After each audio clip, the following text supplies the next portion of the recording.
श्रीराम. सर्वांना नवीन वर्षाच्या हार्दिक शुभेच्छा. आपलं नवीन वर्ष 19 तारखेपासून सुरुवात होते. चैत्री नवरात्र या दिवसापासून सुरुवात होते. वसंत ऋतू या दिवशीपासून सुरुवात होतो. या दिवशी म्हणजे पाडव्याच्या दिवशी अभ्यंग स्नान सकाळी करायला सांगितले. अभ्यंग स्नान म्हणजे आपण दिवाळीला जसं स्नान करतो त्याच पद्धतीने अभ्यंग स्नान करायचं आहे. आणि गुढी उभारायची आहे. गुढी उभारताना काठी स्वच्छ करायची आहे. काठीला आपल्या साखरेच्या घाट्या बांधायच्या आहेत. फुलाचे हार, वस्त्र, त्याच्यानंतर कलश वगैरे ठेवून त्या विशेषतः गुढीचं पूजन करायला सांगितलेलं आहे. गुढी म्हणजे ब्रह्मध्वज सांगितलेलं आहे. त्या ब्रह्मध्वजाचं पूजन करायचं आहे. त्याला ब्रह्मध्वजाय नमः, ब्रह्मध्वज नमस्तुभ्यम हा एक मंत्र आहे. तो मंत्र म्हणून त्या ब्रह्मध्वजाचं व्यवस्थित षोडशोपचारे पूजन करायचे. दिवसभर ती गुढी उभारायची आणि संध्याकाळी ती गुढी काढायची. गुढी उभारताना 6:54 कारण 6:54 अमावस्या आहे. अमावस्या संपल्यानंतर गुढी उभारायला सांगितलेली आहे. या दिवशी जो पर्वकाळ आहे तो पर्वकाळ आहे 10:43 म्हणजे सकाळी 6:54 ते 10 वाजेपर्यंत ती गुढी उभारायची शास्त्राने सांगितलेली आहे. आणि या दिवशी अनेक गोष्टी आहेत. रामाचं नवरात्र सुरू होतं. घटस्थापना आहे. बऱ्याच जणांकडे घटस्थापनाची व्रत आहे. कोणाकडे राम नवरात्र सुरू होतं.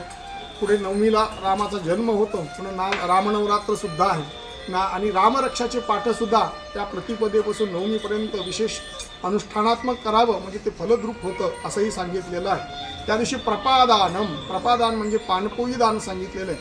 ज्यांना शक्य आहे त्यांनी पाणपोई, लोकांना पाणी पिण्यासाठी, ज्या प्राण्यांना पाणी पिण्याची व्यवस्था करावी. जे प्राणी आहेत त्यांना पाणी मिळत नाही अशा ठिकाणी पाण्याची व्यवस्था करावी. ज्यांना शक्य आहे त्यांनी मातीचा कुंभ म्हणजे माठ तो दान करावा. ज्यांना सत्पात्री व्यक्तीस तो पाण्याचा माठ दान करावा. गोसेवा करावी. आणि ह्या दिवशी अनेक व्रतं सांगितलेले आहेत.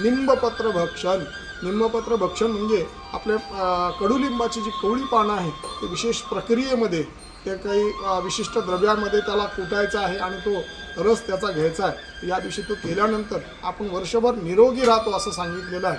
पण ज्यांना शक्य आहे त्यांनी हे पण करावं. आणि ह्या दिवसापासून ह्या वर्षी नवरात्र जे सुरू होतं म्हणजे चैत्री नवरात्र रामाचा उत्सवसुद्धा सांगितलेला आहे. नवमीपर्यंत रामनवमीचा उत्सवसुद्धा करावा.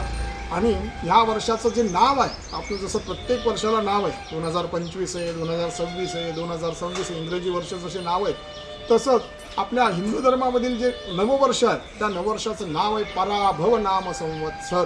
पराभव ह्या वर्षाचं नाव आहे. पण दररोज संकल्प करताना त्या नावाचा सुद्धा उच्चार करावा असं सांगितलेले.